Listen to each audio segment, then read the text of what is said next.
No todos los hombres que vieron a Jesús pudieron volver a vivir en silencio después. Algunos desaparecieron entre la multitud. Otros regresaron a sus antiguas vidas como si nada hubiera ocurrido. Pero hubo uno, cuya existencia misma se convirtió en un problema imposible de ignorar. Un hombre que había nacido en oscuridad absoluta. Un rostro conocido en Jerusalén, no por su nombre, sino por su ceguera.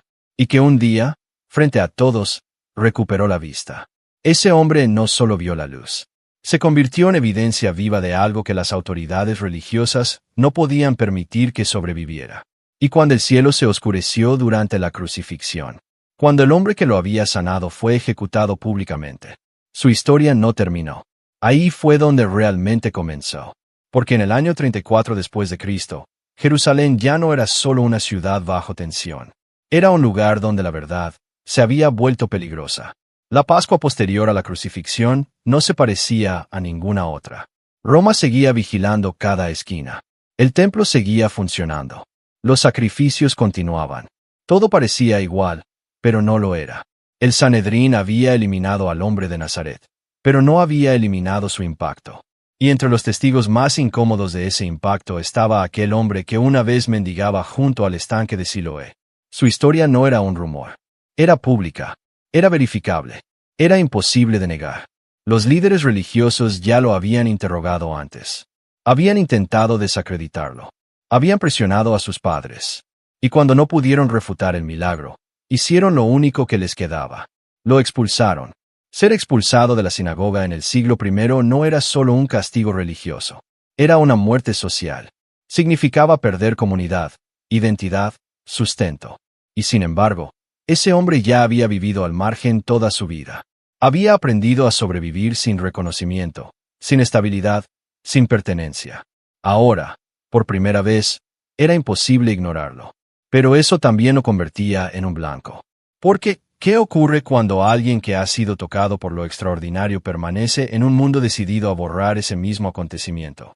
La respuesta no fue inmediata. Fue lenta, tensa, peligrosa.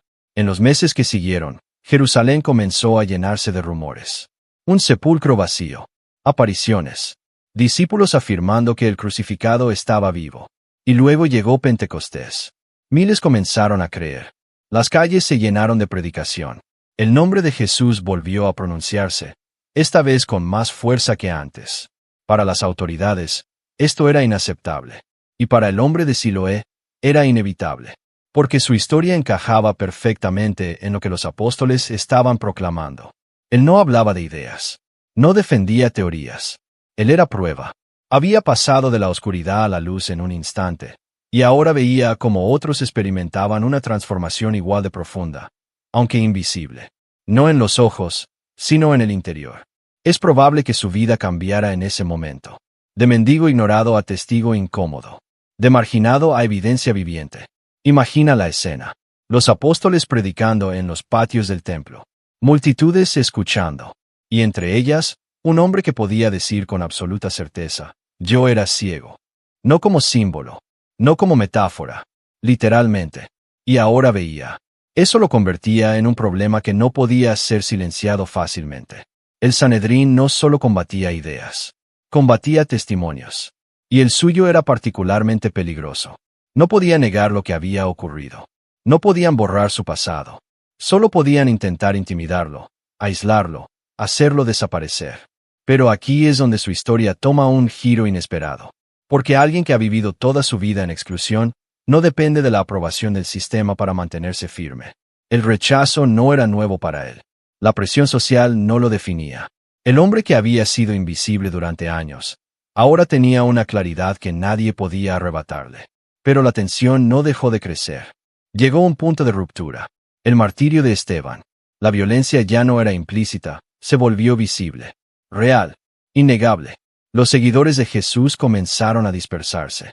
Jerusalén dejó de ser segura. Y aquellos cuya historia los vinculaba directamente con él, tuvieron que decidir. Callar o irse. Para el hombre de Siloé, quedarse significaba peligro constante. Irse significaba incertidumbre total. Pero también significaba algo más. Llevar su historia más allá de Jerusalén. Es posible que su testimonio comenzara a viajar. por caminos que conectaban Judea con otras regiones, hacia ciudades donde nadie lo conocía como mendigo, donde no era el ciego, sino el hombre que había visto un milagro. Y en ese movimiento, su historia dejó de ser local. Se convirtió en parte de algo mucho más grande. El nacimiento de un movimiento que no podía ser contenido por una sola ciudad, ni silenciado por una sola autoridad. Hay un contraste que define toda su vida. Antes, no podía ver el mundo. Después, el mundo no quería verlo a él. Pero en medio de ese rechazo, ocurrió algo más profundo. Su visión física fue solo el comienzo.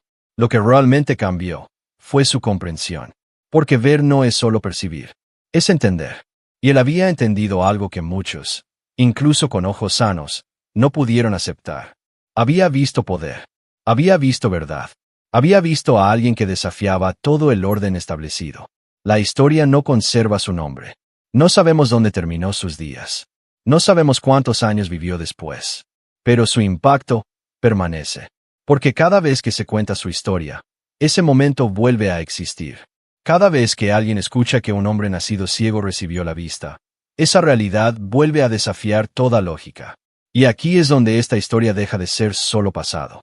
Se convierte en una pregunta. ¿Qué haces cuando has visto algo que no puedes negar, pero que el mundo insiste en rechazar? ¿Vuelves al silencio?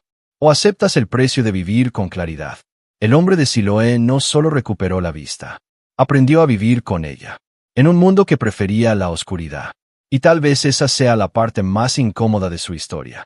No el milagro, sino lo que vino después. Porque hay momentos en los que ver no hace la vida más fácil.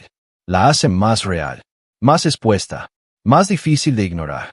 Si algo de esta historia te hizo reflexionar, no lo dejes pasar. Porque la pregunta no es si has visto la luz. La pregunta es, ¿qué estás dispuesto a hacer con ella?